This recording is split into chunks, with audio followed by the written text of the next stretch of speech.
isang oras sa himpilang ito, nakatutok at aalingaw-ngaw ang Kanyon. Kanyon! Pakinggan ang mga guro-guro hamon sa mga pangunahing balita. Tutumbukin at hihimayin ang ugat ng mga maiinit na issue. Kanyon! Kanyon!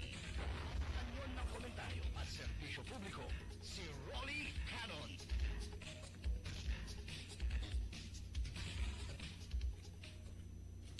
Kanyon! Kanyon! Si Rolly Canon.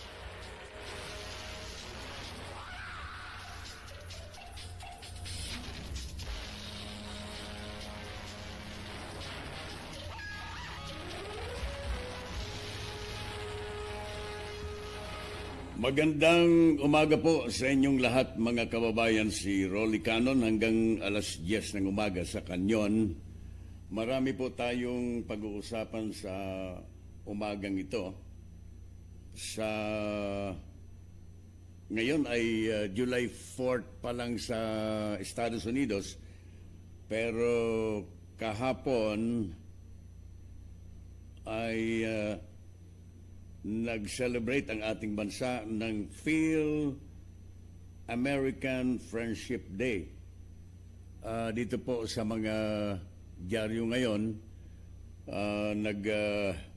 nagkakatuwaan itong sina Foreign Affairs Secretary Teddy Locsin Jr., si U.S. Ambassador Song Kim, and Apostolic Nuncio Gabriel Giordano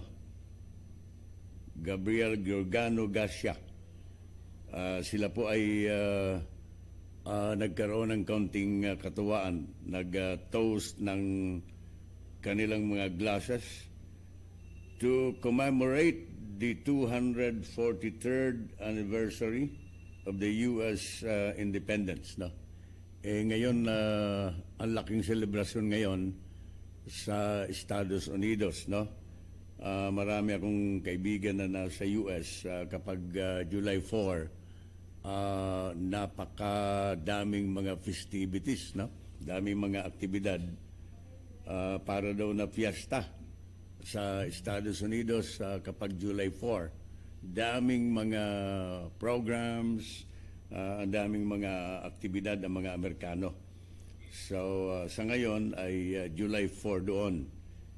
Advance tayo ng kaunting oras dito sa Pilipinas. But sabi ko nga sa inyo, kahapon celebrate na natin itong Phil-Am Friendship Day na originally ang July 4 ay Independence Day dito sa ating bansa. So anyway, we'd like to congratulate the Philippines and the U.S. For dito sa patuloy na selebrasyon, commemoration ng Phil-Am Day sa Pilipinas, no?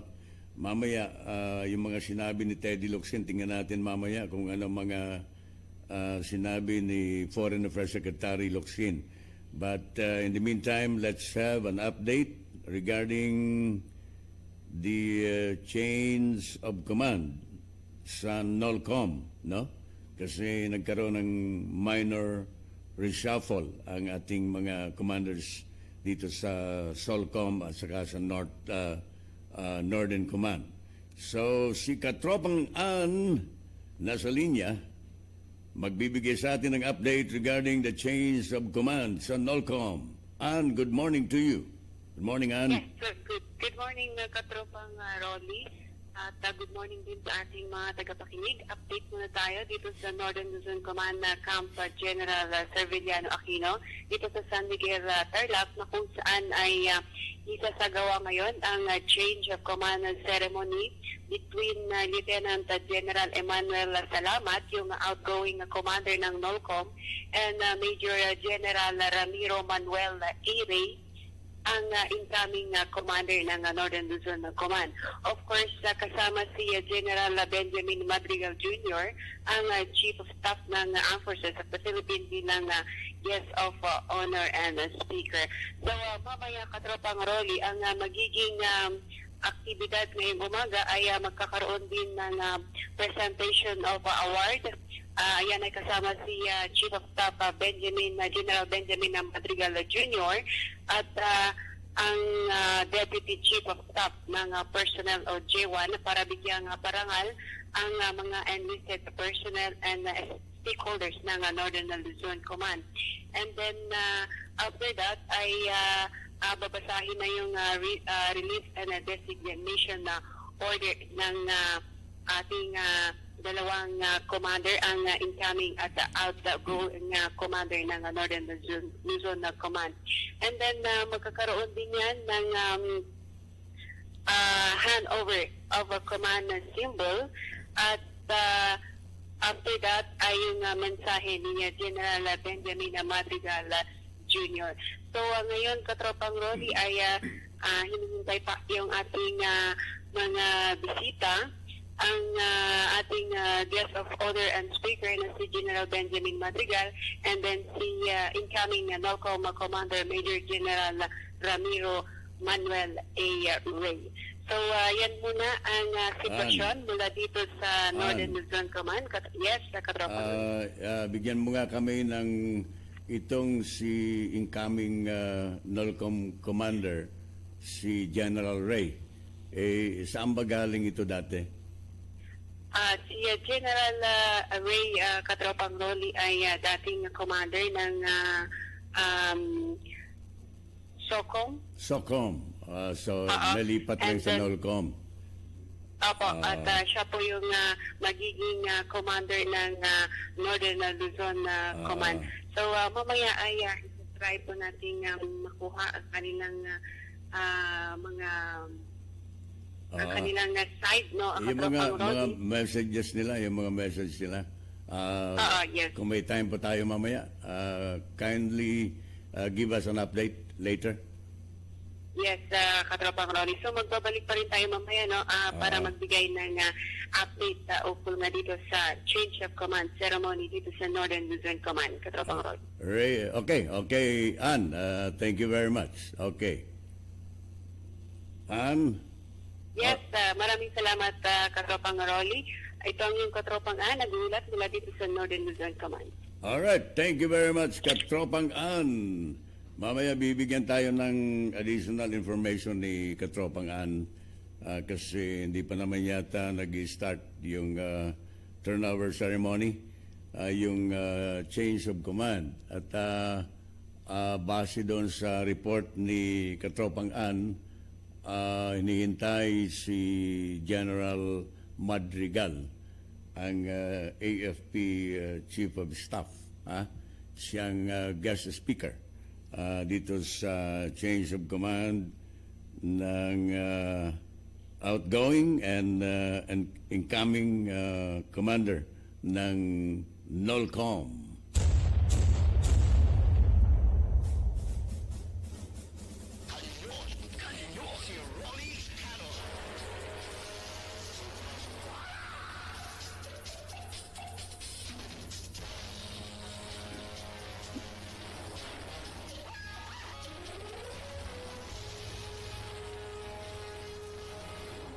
Ito yung sinasabi ko kanina, yung sinabi ni Teddy Locsin.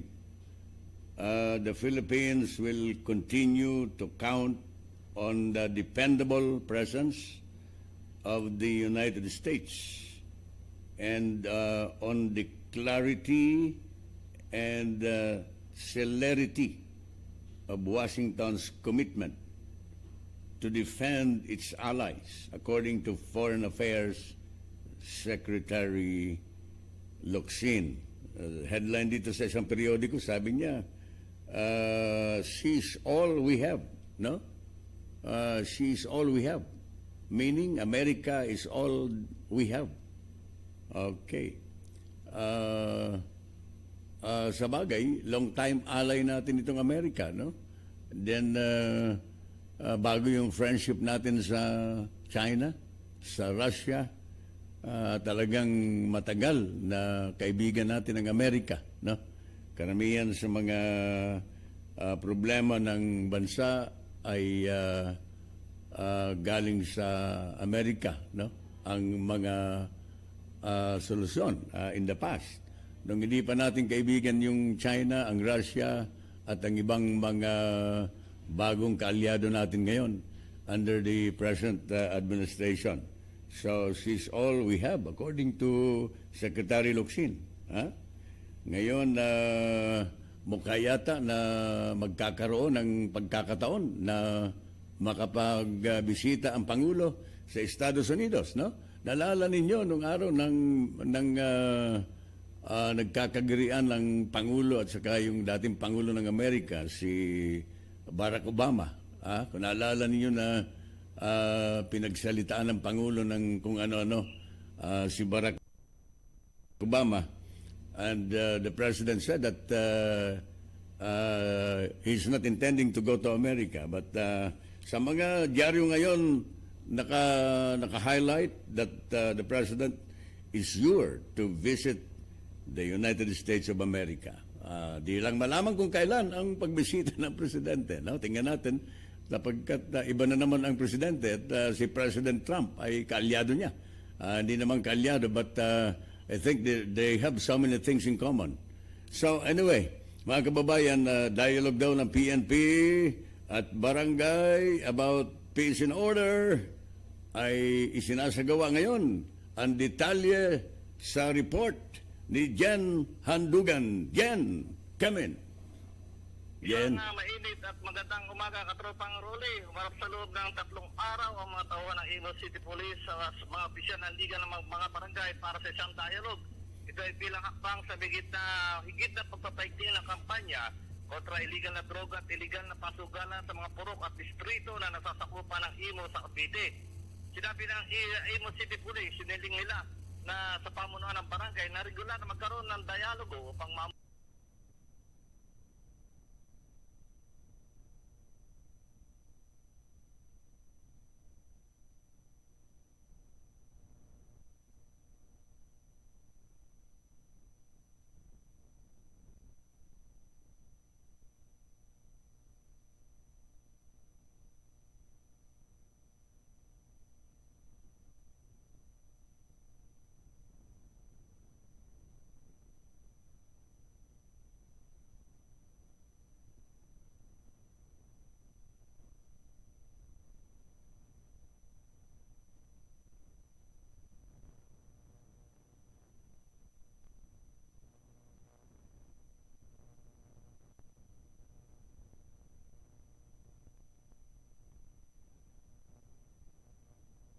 at tayo magbabalik mamaya para sa ilang mga detalye para sa kaganapan ng sunog na ito dito sa Bacoor City. Ako naman, Jen Handugan para sa Pilang Ida PNOWD Katropa Radio. Iba tayo. Thank you very much, Jen Handugan.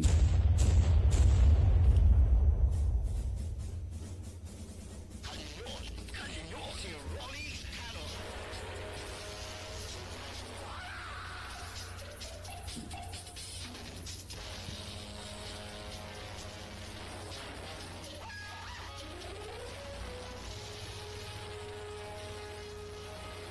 Alright, 33 minutos, 45 segundos. Makalipas po ang alas 8 ng umaga sa Kanyon. Kanyon ni Rolly Canon hanggang alas 10 po tayo ng morning. Ituloy natin yung report ko sa inyo tungkol sa selebrasyon ng PhilAm Friendship Day kahapon. At saka itong balita na galing sa Philippine Ambassador to Washington, si Jose Manuel Romualdez. Mukhang na linuluto na ngayon itong pagbisita ng Pangulo sa Estados Unidos. No? President Duterte will visit the U.S. but there is no definite date yet. This is according to the Philippine Ambassador to Washington. No? So far, there is no definite date.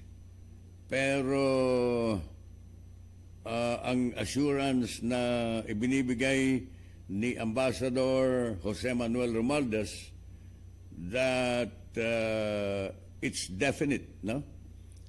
That the President will visit the United States. Yan.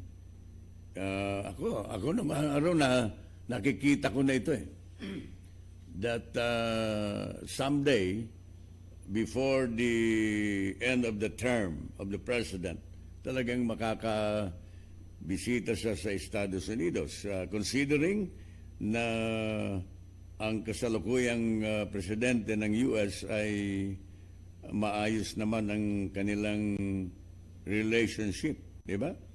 Naalala ninyo nang nagkaroon ng ASEAN meeting dito sa Pilipinas, di ba?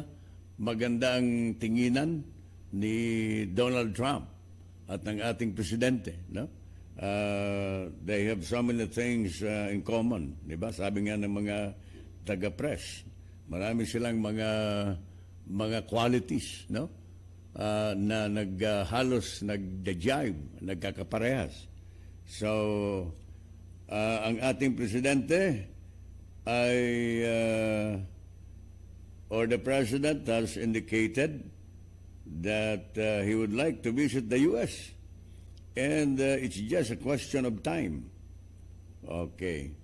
So, in fact, mayroon na po na pahiwatig dito, if you recall, noong buwan ng Mayo, naalala ko, si Defense Secretary Lorenzana ay nagsabi din last May that the President is likely to visit U.S. before the end of his term. Kaya napo-foresee na ito ni Secretary Lorenzana. Kaya naunang nagpahayag dito si Secretary Lorenzana last May. Ngayon, mas nakakasiguro tayo that the President will visit the U.S. because of this announcement coming from the Philippine Ambassador to the United States of America, na si Ambassador Jose Manuel Romualdez.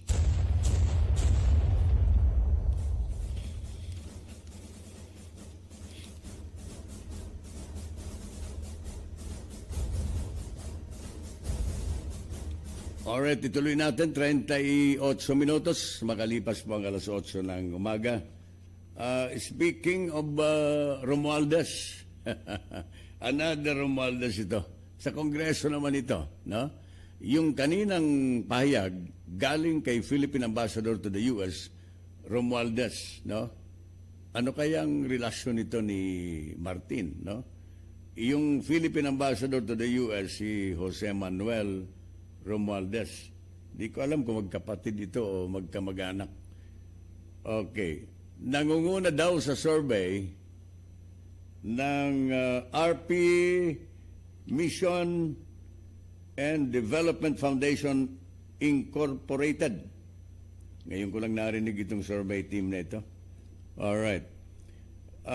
According to the latest survey conducted by the RP Mission and Development Foundation, Inc., conducted in the last week of June, showed that Martin Romualdez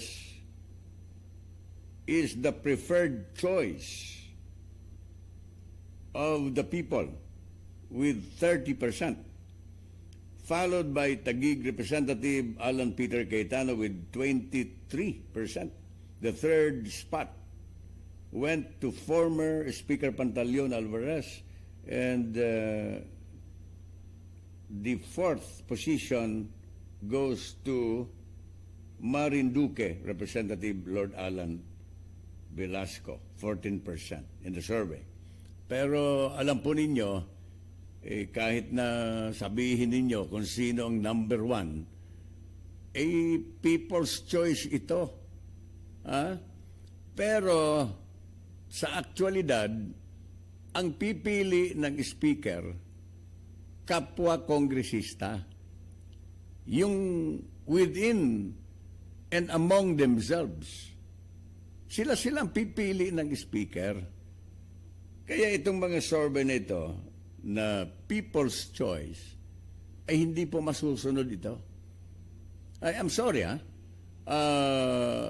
even if these people, itong number one, no, is the people's choice. But if Romualdez is not the choice of the majority of the 303 congressmen, ay wala din po ito. Ha? Ang talagang hinihintay yung endorsement ng Pangulo ng Pilipinas. Iyan. Pero alam po ninyo, tama ang Pangulo na hanggang ngayon hindi siya kumikibo.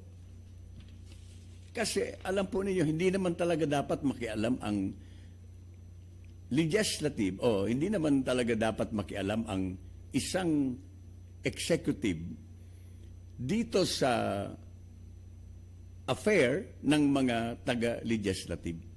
Di ba? 3 branches of government, they have separate and distinct function from each other. Magkaiba ang function ng legislative, magkaiba ang function ng judiciary, magkaiba rin po ang function ng executive. So tama dito ang presidente. But we cannot discount the possibility that eventually the president will still endorse somebody here. Ay dumadami na po ang kandidato sa pagka-speaker. Kahapon, sinabi ko sa inyo, 8 na. 8 candidates. 8 aspirants for the speakership. Sumama na yung presidential son. Sumama na yung Sarate. Sumama na yung in-endorse ni Sara Duterte na si Congressman Ungab ng Davao. Nako, nagkagulo-gulo na.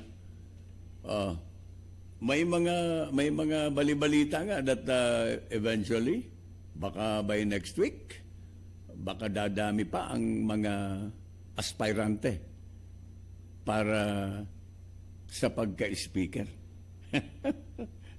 Baka dumami pa, mga kababayan ko. Ay, nako. Pero alam niyo, kahit sino naman pwedeng maging speaker. Kahit sino. Sa the more than 300 members of the House, they are all equal. Each of them has the right to become Speaker of the House, depending if they have the support of the majority member of Congress of the House, and depending also if they have the support of the Chief Executive. Napaka-importante po yan. Awan ko kung sino ang napupulsuhan ninyo na gusto ng presidente. No? Ako, magbabase lang ako doon sa narinig ko. Several weeks ago, narinig ko ang presidente sa mga sound bites, sa mga television newscast. No? Sabi ng presidente, nagkasundo na niya si Cayetano at saka si Velasco. Mauunaan niya si Cayetano. At the remaining much doon sa power sharing, term sharing, ay mapupunta kay Velasco. So what does it mean? Ang ibig sabihin, ang gusto mangyari ng presidente, ang una na magsiserve na speaker ay si Cayetano. At si Velasco ang susunod. Pero alam ninyo, marami ang mga posibilidad that the stand of the president will change eventually. Di ba? Alam naman ninyo depende, no? Nagbabago naman talaga ang mga pangyayari, no? Ano malay mo at that time, ang gusto niya si Cayetano mauna and then Velasco will follow. Ngayon, baka iba na. Sabi ko nga kahapon, let us not underestimate the influence of the presidential daughter in the House of Representatives, si Mayor Sara, na karamihan dyan ay inendorse niya during the last election. At ang kanyang influence sa Kongreso ay napakalakas.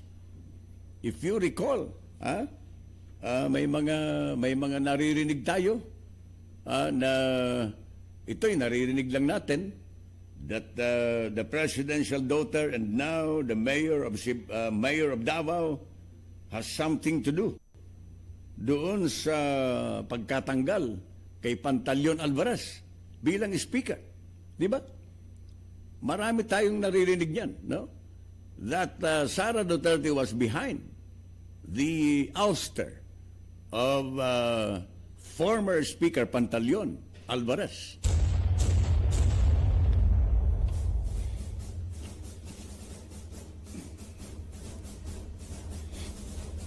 Kanyon, si Rolly Canon.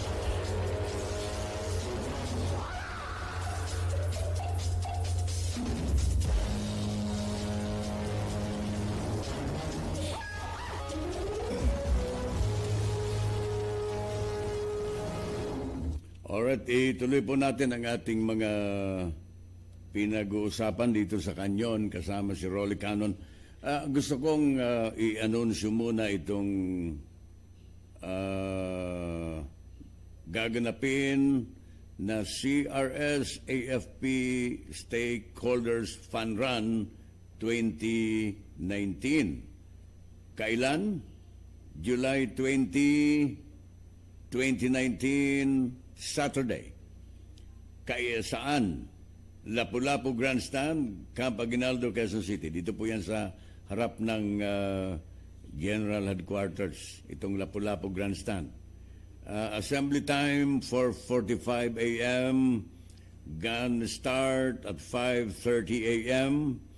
Registration fee 500 inclusive of a single t-shirt, race bib, and medal.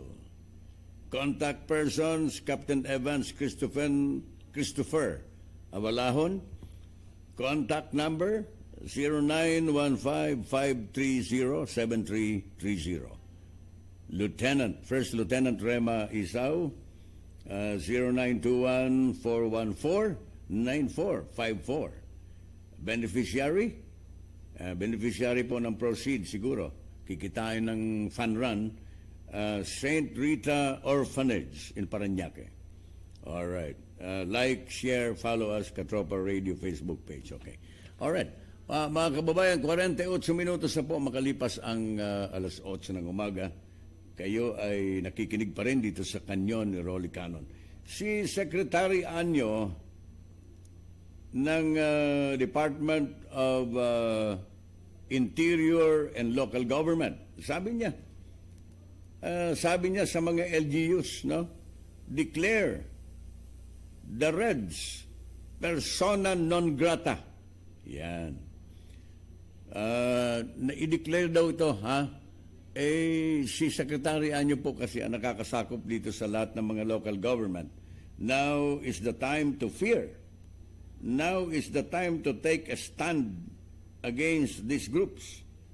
This is according to Interior Secretary Anyo, na hinihingi niya sa mga local officials around the country to declare the Communist Party of the Philippines, the New People's Army, as persona non grata. Ang ibig sabihin po ng persona non grata, kapag diniklara ka nito, that you are unwelcome, that the NPA is unacceptable, unwelcome or unacceptable, to show their support for the government's fight to end the communist insurgency that has been waged for 50 years. No? Okay. Maganda po ito. No? In fact, marami na po na mga lugar, mga probinsya, di ko lang maalala kung sino mga probinsya, anong mga probinsya nagdeklara na persona non grata dito sa New People's Army. All right. itong Philippine Air Force ay magiging capable of integrated defense very soon. The moment the Philippine Air Force acquires brand new multi-role fighters, the service will be capable of fielding an integrated air defense system that will protect the country from aerial threats. Ito yung sinabi ni, i-quote ko si PAF Commander Lieutenant General Pusano Brigues sa kanyang speech during the Air Force 72nd founding anniversary last Tuesday. Sabi dito, and to quote Lieutenant General Rosano Brigues, sabi niya, the acquisition of multi-role fighters will soon complete the integrated air defense system of the entire country, which is composed of sensors, the radars, ground defense, and the interceptors, which will be our multi-role fighters. Philippine Air Force Commander Lieutenant General Rosaro Brigues said in his speech at the Air Force 72nd founding anniversary on Tuesday. So congratulations, Philippine Air Force. Kailangan naman talaga na palakasin ang air power ng Armed Forces of the Philippines, no? Hindi lang sa internal threats ng mga kalaban, but external threats, no? Part of the continuing modernization of the Armed Forces of the Philippines.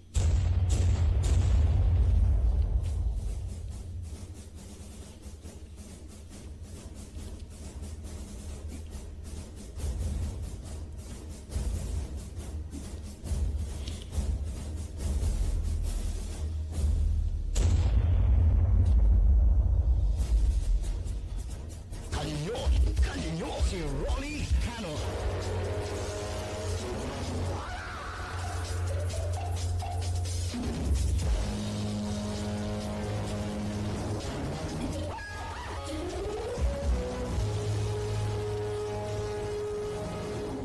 Alright, tuloy tayo dito sa ating mga pinag-uusapan. Mayroon daw po na 4 na miyembro ng komunistang grupo nagbalik loob sa ating gobyerno.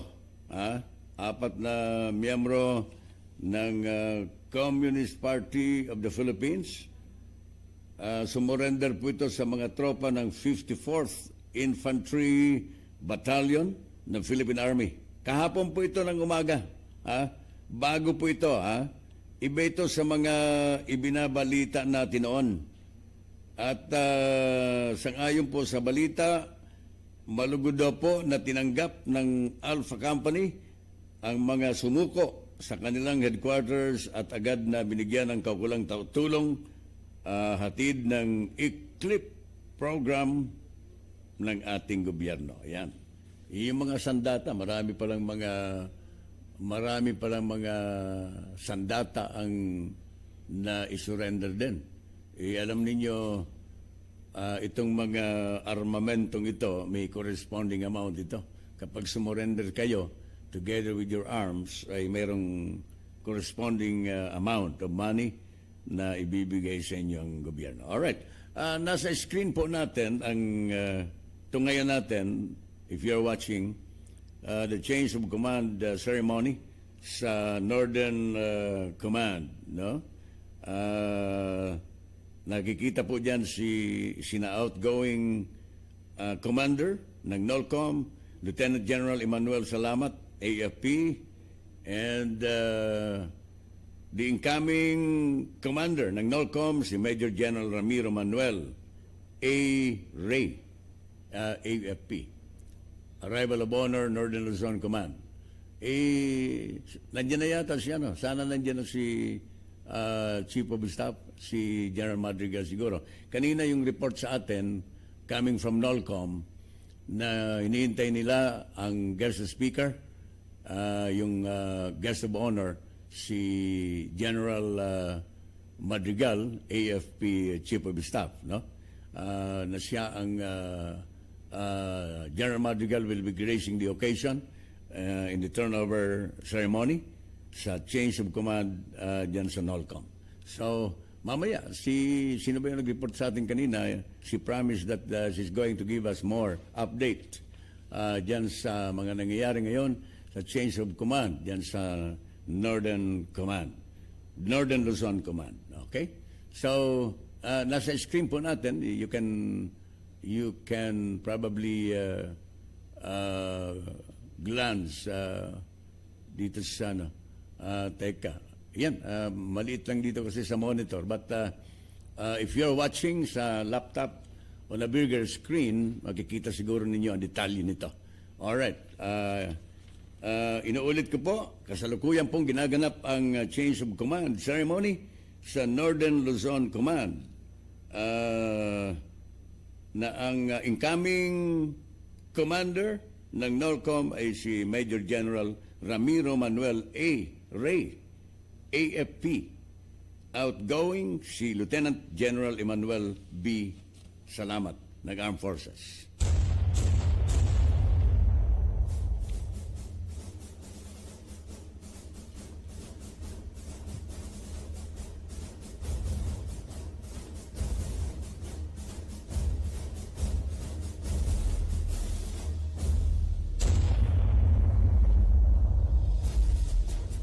Kanyon, si Rolly Canon.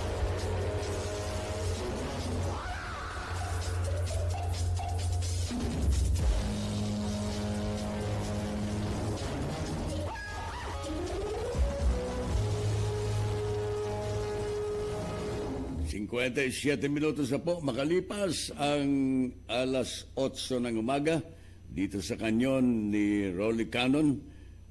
Ito pa isang magandang balita, tumanggap din ng tulong pinansyal ang dalawang dating kasapi ng New People's Army mula sa Enhanced Comprehensive Local Integration Program na ginanap sa Halcon Hall ng Provincial Capital ng Oriental Mindoro. Iba rin po ito doon sa report ko kanina na mayroon ding mga sumuko na mga rebelde. Iba ito, sa Mindoro naman ito, no? Nabatid na ang mga dating rebelde po ay voluntaryong sumuko sa mga tropa ng 4th Infantry Scorpion Battalion sa Mindoro. Ang daming mga sumusuko dyan sa Mindoro. Alam po ninyo, this will only show that the government is winning the war. Di ba? Ang ibig sabihin dito, kapag marami tayong naire-report na sumusuko almost every day dito sa programa, ang ibig sabihin that the war against insurgency in the country is gaining ground, no? Ika nga, no? That the government is winning the war, no? Kaya hindi naman malayo yung mga estimate that the 50-year-old insurgency problem in the country will end before the end of the term of the president. Di ba? May mga forecast sila dyan sa gobyerno. Dalawa kasi ang approach, very effective approach of the government in fighting insurgency in the country. Number one, itong pagikayat sa mga rebelde na sumuko at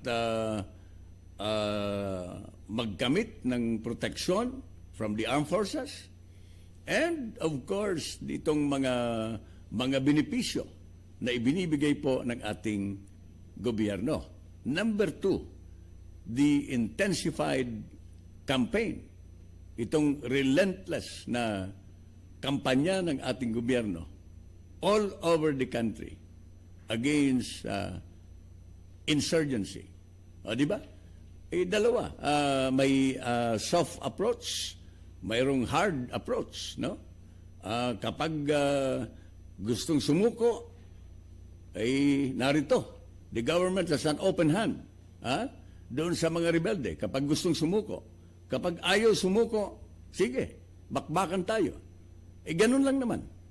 So, ganun po ang estratehiya ng ating gobyerno sa paglaban sa insurgency in the country. Alas 9 ng umaga sa Kanyon, ang tabayanan ang top of the hour news. Pagkatapos niyan, magbabalik si Rolly Canon sa pangalawang bahagi po ng ating Kanyon. Magpapakilala muna kami ng aming himpilan. Ito ang DWW 1134 kHz. Balita, impormasyon at musika. AM at FM pinagsama.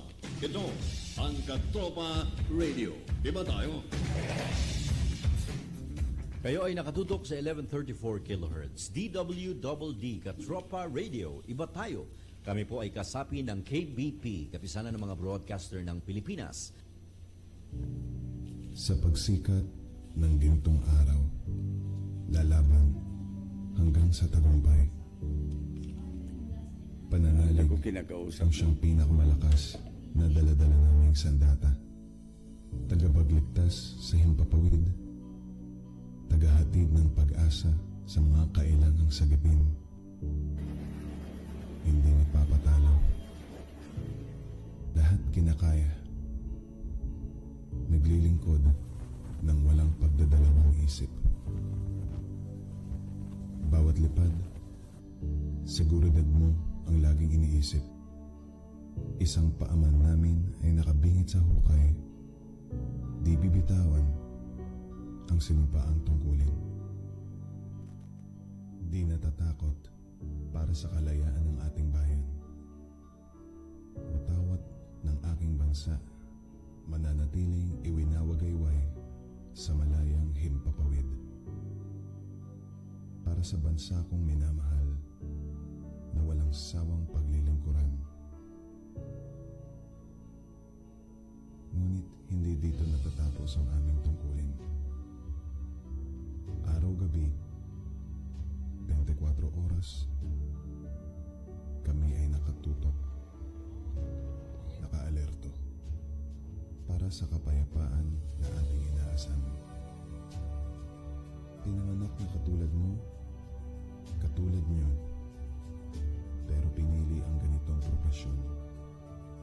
Ipagtanggol, protektahan, panatilihin ang kapayapaan ng bayan. Hanggang sa ibalot ng bandila ang aming mga katawan. Baong-baong ko ang pagmamahal ng ating bayan.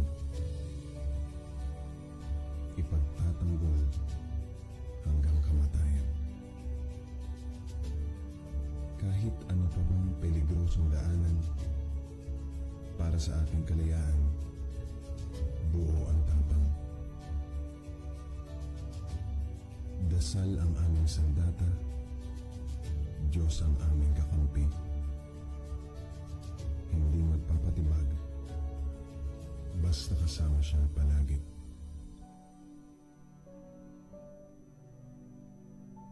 Pangakong aming binitawan, tiyak tutuparin. Ang bayan namin minamahal, hinding-hindi bibiguin.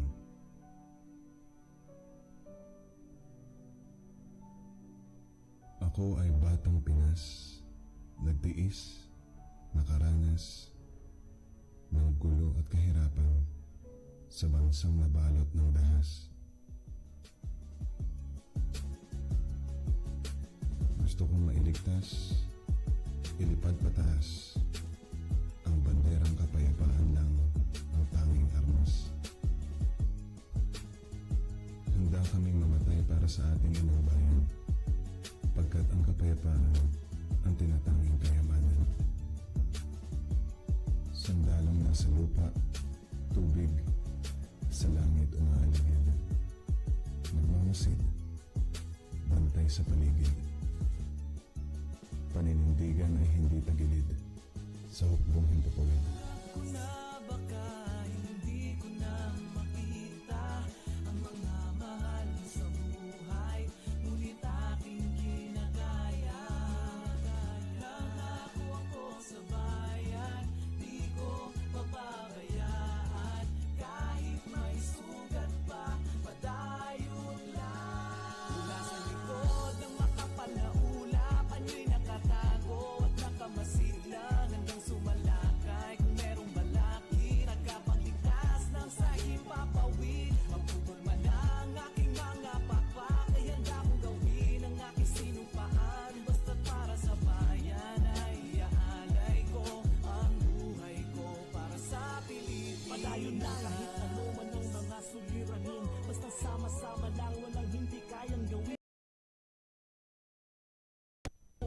siyam na beses nadapa, 10 ulit natatayo, adayon lang. Kailan may di ba balaking sumuko, mahal ko ang bayan ko, taos sa isip ko at puso. Adayon lang, kahit anong hadlang pilit itatawid, tungkuling ay atang sa balikat ng hukbong himpapawid.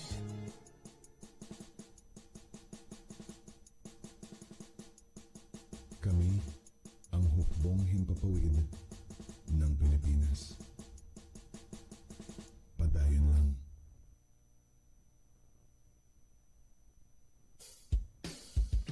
Sa pagising sa umaga, ngiti ko'y masaya. Narinig sa radyo, boses ng katropa mo. Iba't ibang uri ng kwento, mapapakinggan dito. Sa Luzon, Visayas at Mindanao, pati sa buong mundo. Makinig ka sa katropa, dito di ka mag-iisa. Makisaya, makibalita, makiawit sa musika. Sabay-sabay at sama-sama, tungo sa pagkakaisa. The best at bida ka dito sa Katropa Radio. Iba tayo. News and information on DWDD 1134 kHz. Ngayon na. Magandang umaga. Tumanggap na ng tulong pinansyal ang 2 labing kasabi ng New People's Army mula sa Enhanced Comprehensive Global Integration Program na dinanap sa Halcon Hall ng Provincial Capital ng Oriental, Mindoro. Nabatid na ang mga dating rebelde ay voluntaryong sumuko sa mga tropa ng 4th Infantry Squadron Battalion sa Mindoro. Ang dalawa ay nakatanggap ng tigla 15,000 pisong agarang tulong at tig 50,000 pisong livelihood assistance. Samantalang muling nananawagan si 203rd Infantry Bantay Kapayapaan Brigade Commander na si Brigadier General Marceliano Teofilo kasama ang lokal na pamahalaan sa mga mamamayan ng Mindoro na iwasan na ang anumang uri ng tulong mula sa CPP-NPA habang kinukumbinsi nila ang mga nilalabing kasapi ng naturang teroristang grupo na magbalik loob na sa pamahalaan at iwasan na ang walang patutunguhang gawaing kriminal at terorismo. At yan ang balitang hatid ng News Express Capital Hour News. Ako po ang inyong katropang si Jasmine Oliveros, nagbabalita sa DWD Katropa Radio, Iba Tayo. Ito ang DWDD 1134 kHz. Balita, impormasyon at musika. AM at FM pinagsama. Ito ang Katropa Radio. Iba tayo. Kayo ay nakatutok sa 1134 kHz. DWDD Katropa Radio. Iba tayo. Kami po ay kasapi ng KBP, Kapisanan ng mga Broadcaster ng Pilipinas. Sa pagising sa umaga, ngiti ko'y masaya. Narinig sa radyo, boses ng katropa mo. Iba't ibang uri ng kwento, mapapakinggan dito. Sa Luzon, Visayas at Mindanao, pati sa buong mundo. Makinig ka sa katropa, dito di ka mag-iisa. Makisaya, makibalita, makiawit sa musika. Sabay-sabay at sama-sama, tungo sa pagkakaisa. The best at bida ka dito sa Katropa Radio. Iba tayo. Ito ang DWDD 1134 kHz. Katropa Radio. Iba tayo.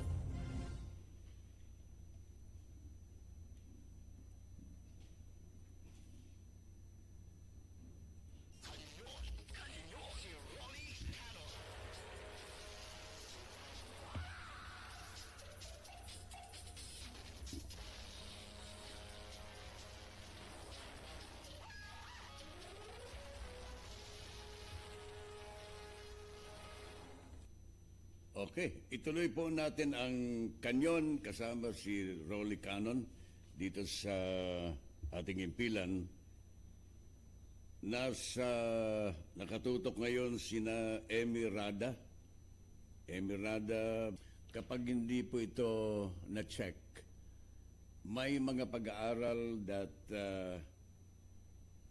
itong ating karagatan, baka wala na tayong mahuling isda within 5 years, no? Mayroong mga nakita sa mga satellite footages, no? Na marami, hindi lang Chinese vessels ngayon ang nandyan sa karagatan ng Pilipinas within the 200 miles Philippine Exclusive Economic Zone. Galing sa mga Taiwanese, mayroon na pong mga Taiwanese, no? Vietnamese, Taiwanese, Chinese, and other nationalities nandiyan po sa Philippine waters. Hindi po magandang balita ito, ha? Dito sa bagong balita sa ngayon na galing po sa data gathered through the Visible Infrared Imaging Radiometer Suite and analyzed by the Fisheries Monitoring Group ng Karagatan Patrol na nagpapakita ng maraming industrial-scale vessels in the West Philippine Sea waters within the 370 kilometers exclusive economic zone dito po sa South China Sea. Ito po ay municipal waters, no? Ito po ay classified as municipal waters for the marginalized fisher folks who cannot afford to go to the deeper seas. With the entry of these foreign commercial vessels in these areas, malaki po ang impact nito. Na sabi po ng grupong itong karagatan na maari na wala nang maani, wala nang makuhang isda ang Philippine fishermen within the next 5 years. If this will remain unchecked by the Philippine government. Kaya panawagan po dito sa Bureau of Fisheries, no? Panawagan po dito sa ating Coast Guard sa Palasyo ng Malacanang. Mas maganda po siguro na protektahan po natin itong ating mga Filipino fishermen. Alright, ituloy po natin itong ating mga tinatalakay. Ang controversy tungkol sa verbal agreement between the President of the Philippines and the President of China, Xi Jinping, ay tuloy pa rin po, mga kababayan. They cannot agree. They cannot agree with each other. Si Secretary Panelo is insisting that the verbal agreement between President Duterte and China's President Xi Jinping is valid and legal. Samantala, itong Secretary of Foreign Affairs, si Teddy Boy Locsin, at saka itong si Carlo Nograles, no? Na Cabinet Secretary ng ating Pangulo, ay nagsasabi na itong verbal agreement ni Presidente Duterte at saka ng Chinese President is not implementable, not valid. Paano ito, no? Iba-iba, mga abogado po kasi ito. Madalas kong sinasabi na itong mga abogadong ito, nung sila ay nag-aaral pa ng abogasiya, ay pare-parehas po ang mga libro na ginagamit ng mga ito. Ang mga artikulo diyan sa mga law books na yan Yung kanilang mga pinag-aaralan ay pare-parehas. Kapag nakapasa ng bar, ay iba-iba ang kanilang interpretasyon. Iba-iba ang mga legal opinion, iba-iba ang mga legal interpretations, iba-iba ang mga legal arguments. Ha? Katulad nito. Ha? Verbal agreement, ang legal argument ni Sal Panelo, Attorney Sal Panelo, it is legal and binding. Pagdating sa isang abogado na member of the Cabinet of the President, si Nograles, no? Cabinet Secretary Nograles, Carlo Nograles, sabi niya, this agreement between Duterte and Chinese presidency was not a state policy. The verbal agreement cannot be enforced because it is verbal. You need a document to prove an agreement. O, ito naman yung sinasabi ni Secretary Locsin. Nograles said the government would have to enforce the law. Whatever is written in the Fisheries Code, we will enforce it. But Panelo said Locsin and Nograles were not yet part of the cabinet when the deal was struck in 2016. Yung sinasabi ni Attorney Zal is just echoing the words of the President. In this particular case, you cannot blame Sal Panelo. Inuulit niya lang daw po yung sinasabi ng Presidente.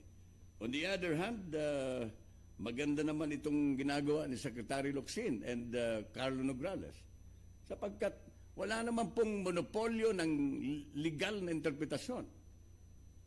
Hindi pwedeng sabihin ng isang tao na tama siya all the time. And kahanga-hanga na sa ilalim po ng official family of the President in the Cabinet, mayroon tayong mga katulad ni Nograles at saka katulad ni Locsin na nagpapahayag ng kanilang sariling opinyon. Mga kababayan, dito sa mga pangyayaring ito, lalong lumalakas po ang demokrasya at maganda po ito on the part of the President because some of your people, Mr. President, are speaking their minds, no? They can speak their minds, no? Nasasabi po nila ang kanilang mga saloobin, ang kanilang mga legal argument, at tingnan po natin kung ano ang mangyayari sapagkat in any discrepancy or any disagreement on legal issues ay mayroon po tayong final arbiter. Nandiyan po ang Korte Suprema na sila po ang nag-i-interpret ng lahat ng mga hindi pagkakaunawaan in regards to the final interpretation of the law.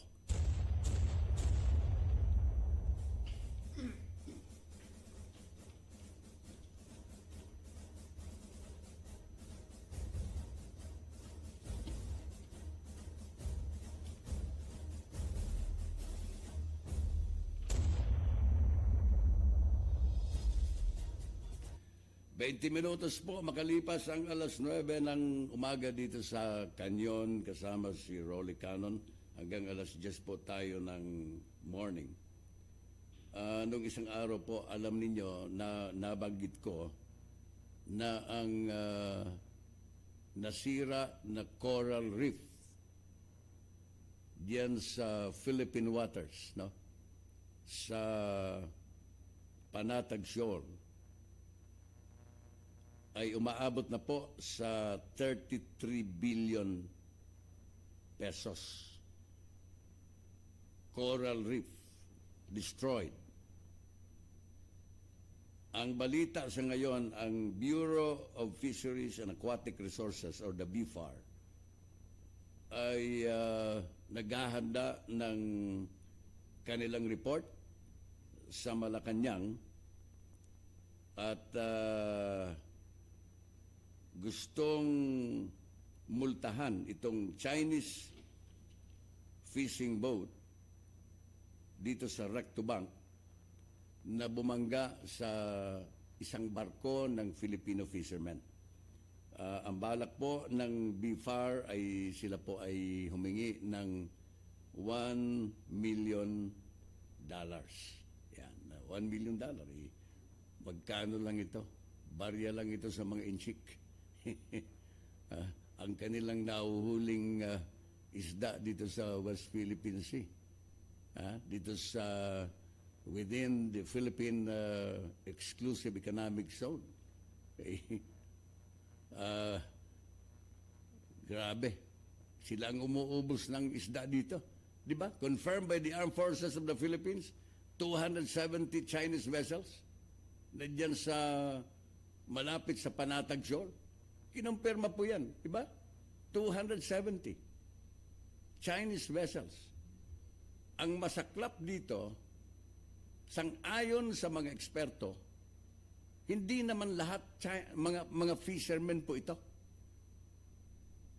May mga pag-aaral, mayroong mga studies, no, conducted by experts.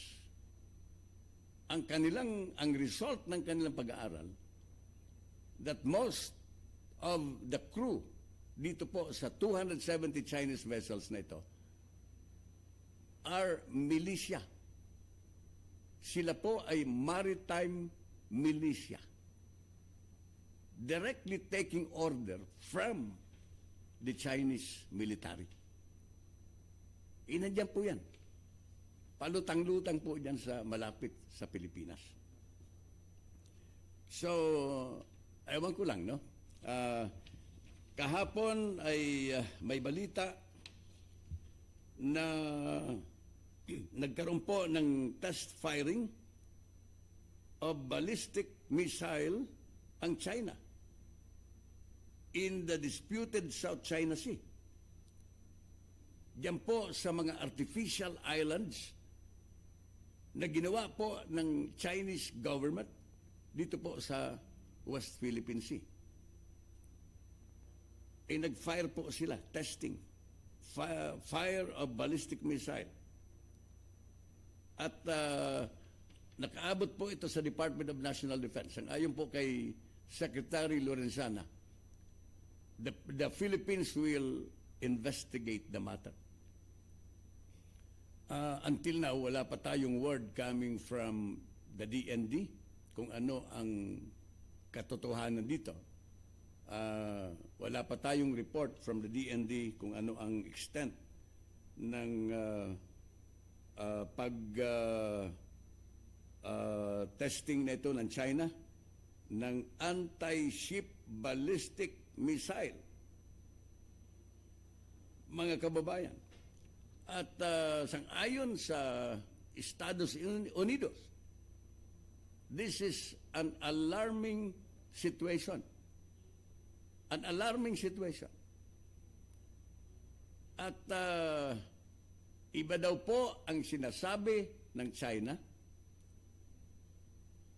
na sila po ay nandiyan para manatili ang kapayapaan in the West Philippine Sea. At iba rin ang sinasabi ng China nung araw, mga kababayan, na hindi po sila militarize ng areas. They're not going to militarize the area, the artificial islands that has been constructed in the West Philippine Sea. Pero sa ngayon, ang balita, fully militarized. Nandiyan ang mga radar, nandiyan yung mga runway, nandiyan yung mga barko na panggera sa mga artificial islands na yan na ginawa po ng Chinese government. Well, anyway, kaibigan naman natin ang China. Let us just trust the president. After all, ang ating Pangulo ay siya po ang namamahala ng ating bansa. Siya po ang timon ng ating barko, ng ating bansa. Mga kababayan ko. Ito po ay hinihimay lang po natin dito sa programa. Para mabigyan ng impormasyon ang ating mga nakikinig. Sa paniniwala na ang mamamayang Pilipino ay may karapatan sa tamang impormasyon.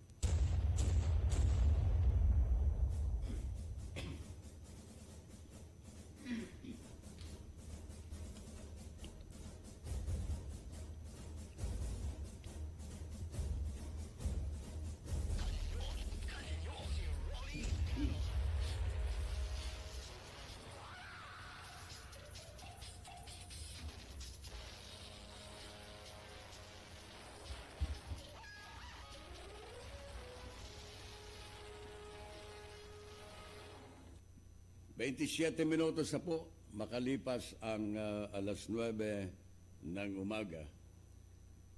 May panibagong report dito ang ating gobyerno tungkol sa implementation of the rice tariffication law. The government has collected 5.9 billion pesos in rice tariff since the liberalization of rice imports in March, no? Naalala po ninyo Marso na implementado ang rice tariffication law. So March, April, May, June, July, barely 4 months after its implementation, the Department of Finance reported and cited preliminary data from the Bureau of Customs, or the BOC. The DOF said the private sector has imported 1.43 million metric tons of rice since the implementation of the Rice Tariffication Act on March 5, translating to additional government revenues amounting to 5.9 billion pesos from higher rice tariff. Yan. Para lalong maunawaan po natin mga kababayan, ipinasa po ng Kongreso ang rice tariffication law and it was signed by the President into law before March. No?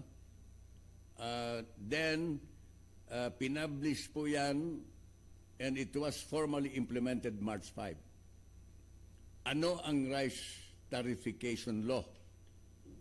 Ang rice tariffication law ay isang batas na nagliliberalize ng importation ng bigas sa ating bansa, mga kababayan. No? Kasi nung araw, before the passage and implementation of the rice tariffication law, restricted po ang importation ng bigas. May quota. May quota ang importation ng bigas. At ang allowed lamang na mag-import ng bigas ay ang gobyerno. Ano ba yung tawag niyan? Itong gobyerno sa ilalim po ng Department of Agriculture. No? Yun lamang. Because of the rice shortage in the late 2018 and early 2019, naalala po ninyo, di ba? Last quarter of 2018, napakamahal po ng bigas. At umabot po ang inflation rate last October 2018, umabot po ang inflation rate ng 6.4%.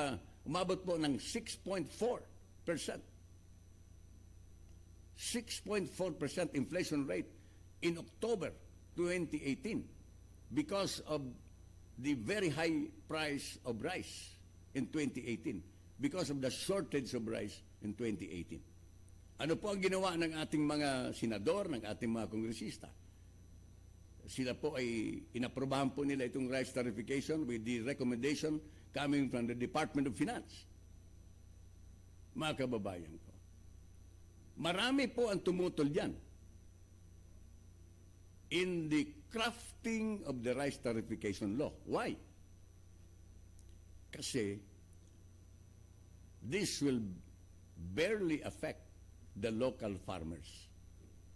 Ngayon po, ang local farmers natin ay halos wala na.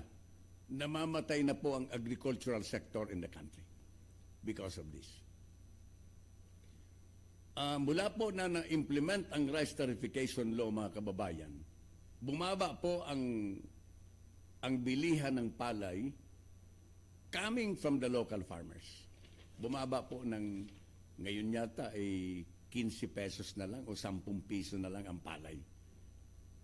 Paano mabubuhay ang ating mga local farmers dahilan sa pagbaha ng bigas dito sa ating bansa? Ang kanilang mga locally produced rice ay hindi na po nabibili.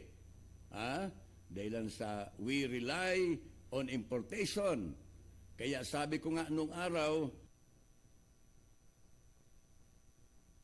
nang ito'y pinagdidebatehan dito sa Kongreso, sabi ko, proposal ko sa mga congressmen, mga senador, na balansihin po ito. While it is true that the rice tarification law will bring down the price of rice tremendously dito sa local market, pero this will eventually kill the agricultural sector in our country. Masyado na pong affected dito ang ating mga ano. Sabi ko nga noon ay dapat i-balance natin.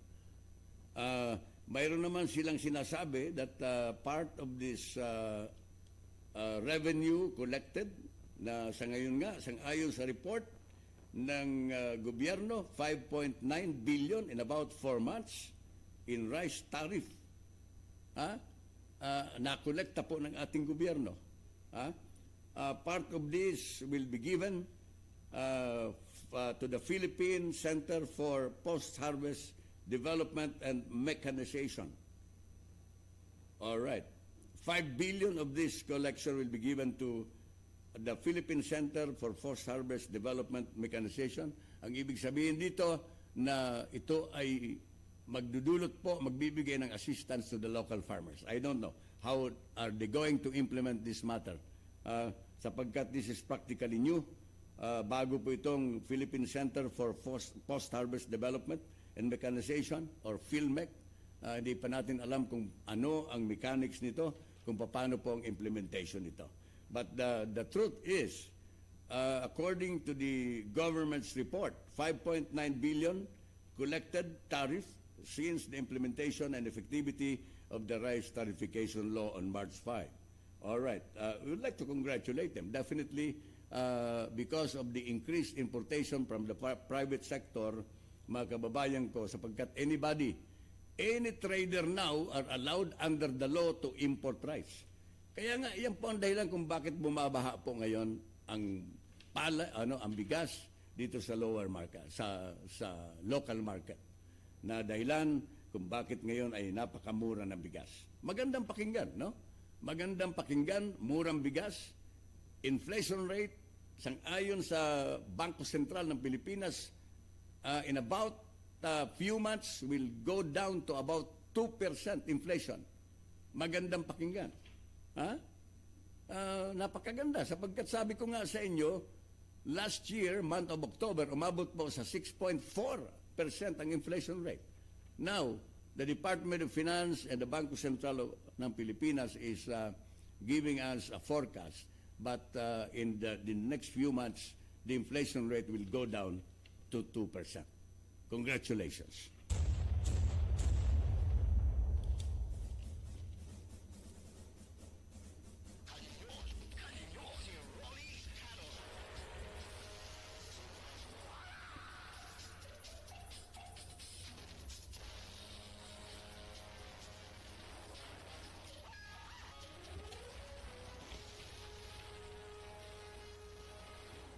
Alas 9:36 po ng umaga sa Kanyon ni Rolly Canon. Mag-break muna tayo. Ito ang DWWD 1134 kHz. Balita, impormasyon at musika. AM at FM pinagsama. Ito ang Katropa Radio. Iba tayo. Kayo ay nakatutok sa 1134 kHz. DWDD Katropa Radio. Iba tayo. Kami po ay kasapi ng KBP, kapisanan ng mga broadcaster ng Pilipinas.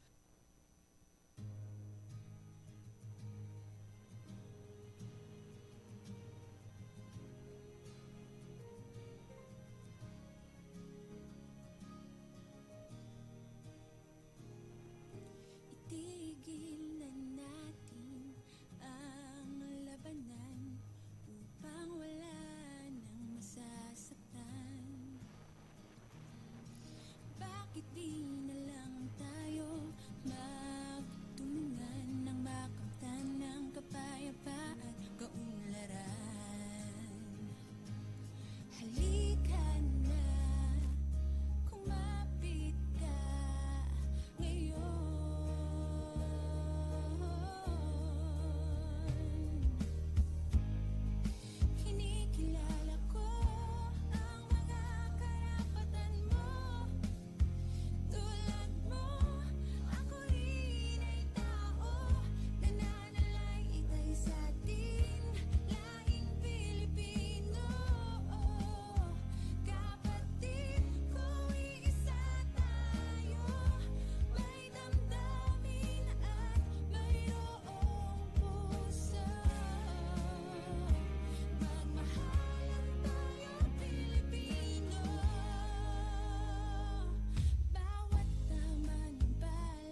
1134 kilohertz. Katropa Radio.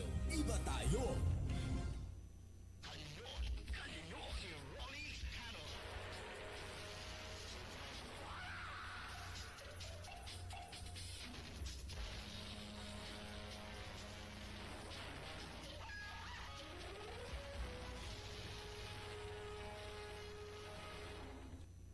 Okay, ituloy natin ang Kanyon hanggang alas 10 ng umaga kasama ang inyong lingkod sa radyo si Rolly Canon. Nung isang linggo, ang mga kongresista, ganon din itong mga senador ay nagsumite ng kanilang mga panukalang batas dito sa Kongreso para talakayin sa convening of the 18th Congress on July 22. July 22 also ay siya po ang pag-deliver ng ating presidente ng State of the Nation Address or the SONA ng ating Pangulo for the 4th time. Pang-apat na SONA na po ito ng ating Pangulo. Noong mga nakaraang araw, nagkaroon ng tinatawag na pre-SONA, yung mga cabinet officials natin. Ang ibig sabihin, nagkaroon ng dry run ng kanilang mga report sa presidente. Ang Malacanang ay kinokolate na po ang lahat ng mga information, lahat ng mga records of accomplishments coming from the different departments under the official umbrella ng Malacanang, ng Office of the President. No? Iba-ibang mga report coming from the different departments of the government sa official family ng Presidente, ng Office of the President. Ang nagsumite ng report at ang focus ng State of the Nation Address of the President ay si sentro doon sa poverty alleviation. At of course, itong peace and order situation, specifically the government's war against drugs and corruption in the country, no? Iyan ang sentro ng gagawing SONA ng Presidente on July 22. Ngayon, ang iba-ibang mga senador ay na ibibigay na sa media ang kanilang mga panukalang batas, no? Isa sa mga panukalang batas na gustong isulong ng kambaking senator na si Lito Lapid, itong tungkol sa natural born status sa mga inabando ng bata. Isinusulong po ni Senator Lito Lapid. Muling binubuhay itong isyong ito, no? Alam po ninyo, nabuksan ang issue tungkol sa natural born status noong tumatakbong presidente itong si Senator Grace Poe. Di ba? Si Senator Grace Poe. Na kini-question ang kanyang nationality. Ngayon, gustong maging batas, ganap na batas, itong foundling recognition na nandyan sa Senate Bill 56 na sinabmit po ni Senator Lapid tungkol sa Foundling Recognition Act na sasakupin din ito ang mga inabando ng bata na walang kinikilalang magulang, no? Nung araw po ay una nang inihirit ng nasabing senador ang panukala noong 2015 nang siya ay senador pa noon. At ngayong 18th Congress ay kasama na ito sa unang 10 panukala na kanyang inihain, no? Kaya ngayon siguro very active na si Senator Lapid sana, Mr. Senator, ay hindi ka na mabansagan na chairman ng Komite de Silencio. Kasi nung araw, sa mga early years ni Senator Lapid sa pagkasenador, ay hindi po siya naririnig sa Senado.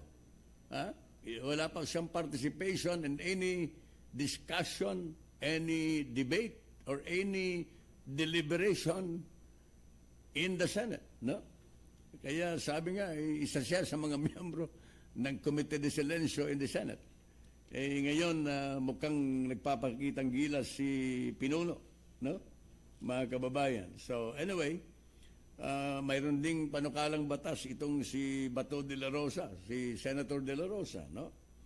Na death penalty by firing squad dito sa drug traffickers, no? I think this is going to be supported by the majority diyan sa Kongreso sapagkat this is very much in time dito sa current fight or war against illegal drugs in the country na isa sa mga campaign promises of the President during the campaign na sinimulan ng Presidente since day one ng kanyang assumption of office, and until now the President is still pressing the continued implementation of the war against illegal drugs in the country. So itong panukalang batas ni Senator-elect De La Rosa ay ito po ay palagay ko masusuportan ito. Death penalty by firing squad versus drug traffickers, no? Mayroon din ditong another version na sinabmit itong si Senator Bongo. Pero yung panukalang batas tungkol sa death penalty return ni Senator Bongo ay mas malawak ang saklaw na pati na itong mga corrupt government officials sa kasong rape at iba pang mga krimen, mga heinous crime ay kasama, no? Na doon sila mukhang hindi nag-agree ni Senator De La Rosa sapagkat sang-ayon kay Senator De La Rosa, mas magandang unahin muna ang death by firing squad versus drug traffickers na madali na maaprubahan po ng mga members of Congress. Sapagkat kung isasama mo na death penalty doon sa mga corrupt officials, maaari na hindi po ito maaprubahan ng Kongreso. Bakit? This is a conflict of interest. Sapagkat maraming naniniwala na marami ang corrupt officials na nandyan ngayon sa Senado at nandyan ngayon sa ating House of Representatives. That most likely, itong panukalang batas ni Senator Bongo, including death penalty to include grafters or corrupt officials in the government, especially in the Senate and in the entire Congress, ay maaring hindi po ma-appreciate, maaring hindi po ito maaprubahan dahilan sa marami ang mga matatakot na mga matatakaw na mga corrupt officials. Marami ang maglalabi diyan sa ating Kongreso na wag ipasa itong panukalang batas ni Senator Bongo na death penalty sa drug traffickers and other government officials committing corruption in the government, no? Siyempre matatakot dito ang mga congressmen, mga senador, sapagkat alam ninyo, at saka itong mga government officials na iba ay maglalabi dito sa Kongreso na wag ipasa ito sapagkat matatakot sila dito. Imagine, kung sila ay mapatunayan na nagnakaw sa gobyerno, bitay, firing squad. Yung isang panukala ay lethal injection, mga kababayan ko. So, most likely, itong panukalang batas sa death penalty for the return of the death penalty in the country, mga kababayan, to include corrupt officials in the government will not be approved in Congress because of conflict of interest. Sapagkat marami ang maglalabi, sabi ko nga, marami na mga senador, mga kongresista ang maghunos dili dito na aprubahan. Ha? Kasi alam naman natin, it is a common knowledge. Ha? Katunayan, mayroon pa dyan ng mga senador na may mga kaso pa nga. Pending cases of corruption sa korte, mga kababayan ko, na ibinuto pa rin ng mamamayang Pilipino. Hindi ko malaman kung kailan tayo magiging politically matured, na piliin mabuti ang mga iniluluklok natin sa Senado.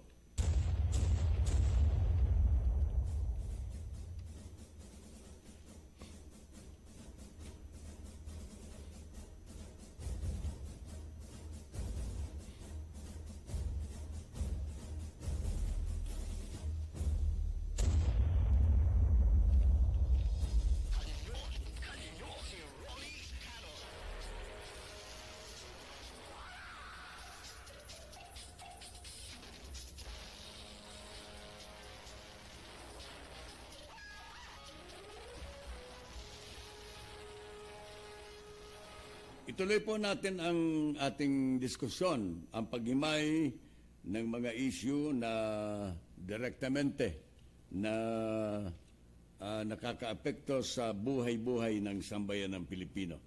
Controversial issues affecting the lives of Filipino people today. Itong divorce ay binuhay din po sa mga submitted proposals in the Senate at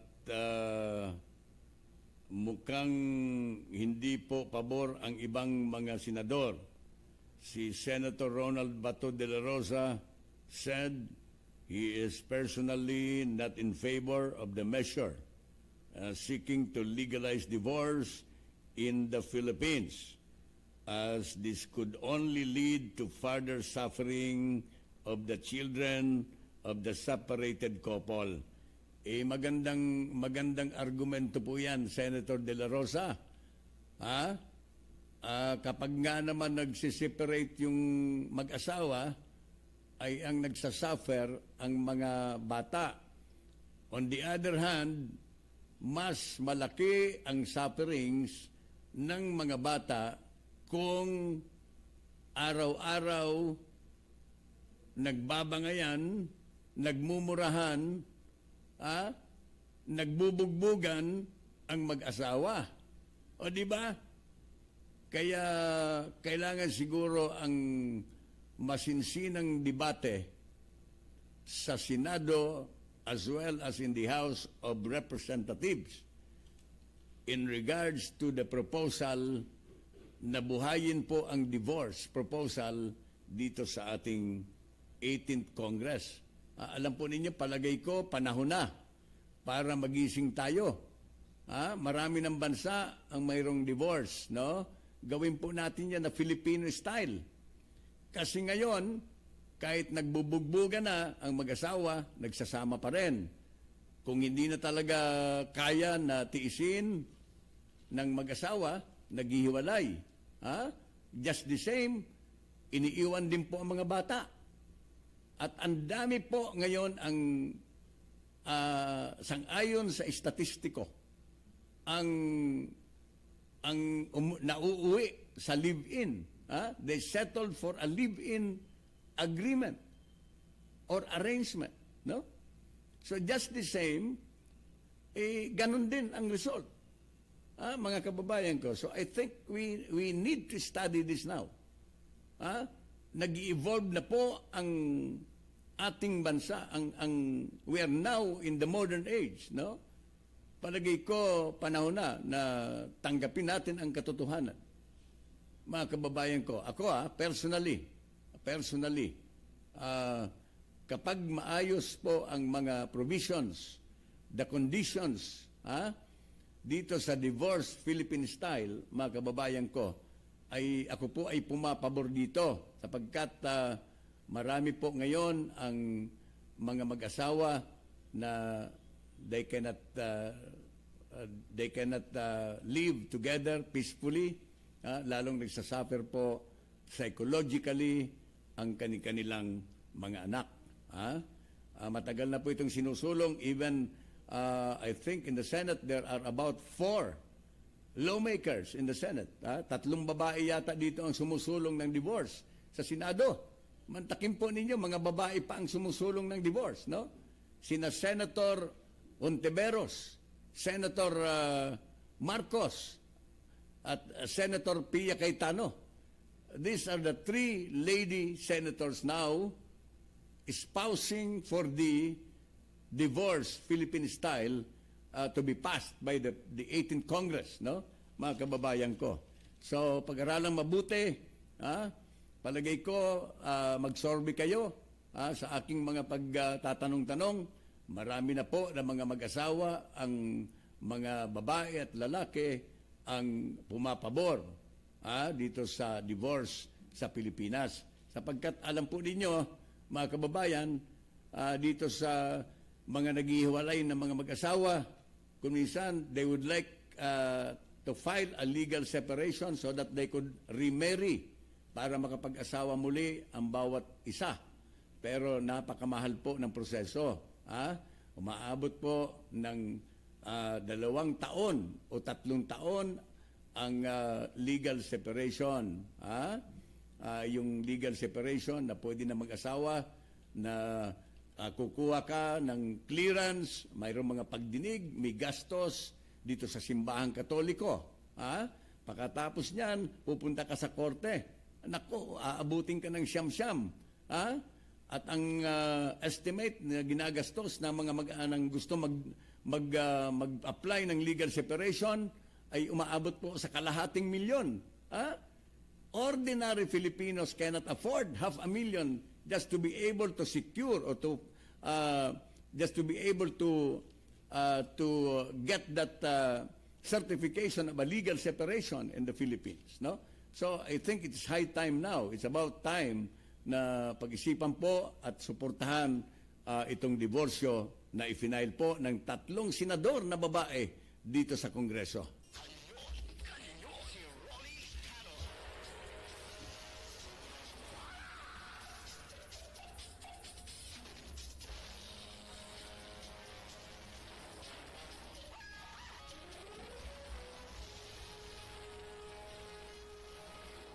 Mga kababayan, kami po ay pansamantalang mamamaalam dito sa Friday presentation ng ating palatuntunang Kanyon. Kasama po ang inyong lingkod sa radyo, si Rolly Canon. Magbabalik Monday morning. At the same time, maraming salamat sa technical support. Maraming salamat sa inyo, pati sa news department ng aming himpilan. At ang tabayanan, ang top of the hour news, susunod agad. At ang palatuntunang tropa. At iba pang mga palatuntunan namin dito sa DWDD, sa Katropa DWDD on Facebook Live. All over the country, all over the world. Sa mga Amerikano, sa mga Filipino-Americans, no? Ngayon ang araw ng kalayaan, July 4 in America. July 5 in the Philippines, Happy Independence Day. Maraming mga festivities dyan sa Amerika ngayon. Marami kong kaibigan dyan na nanonood, maaring nanonood. At have a nice day. Dito sa Pilipinas, happy weekend everyone. It's 10 o'clock in the morning. Bye-bye. Si Rolly Canon po. Diyos mabalos sa Indogabos, mga Bicolano. And again, I pray for peace.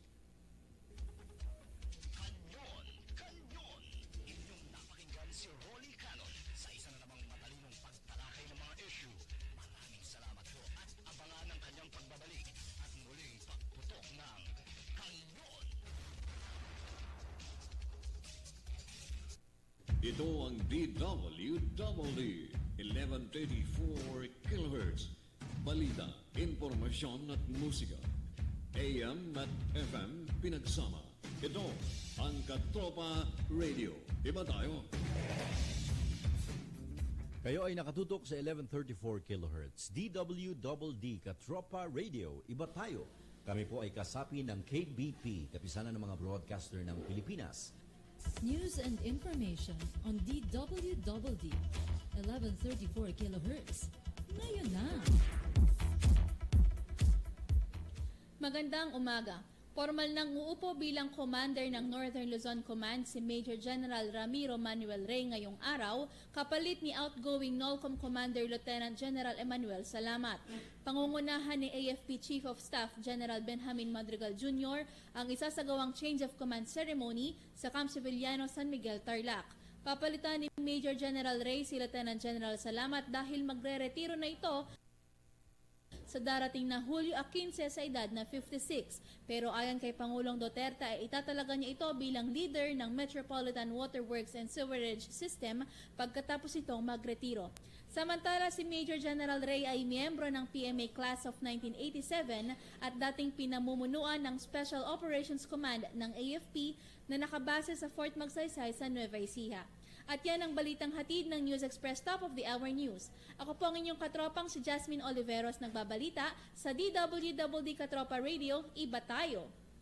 Ito ang DWDD 1134 kHz. Balita, impormasyon at musika.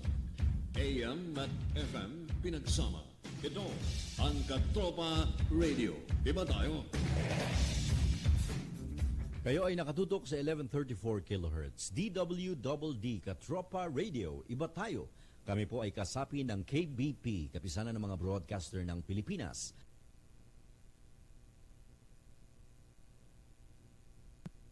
Mm-hmm.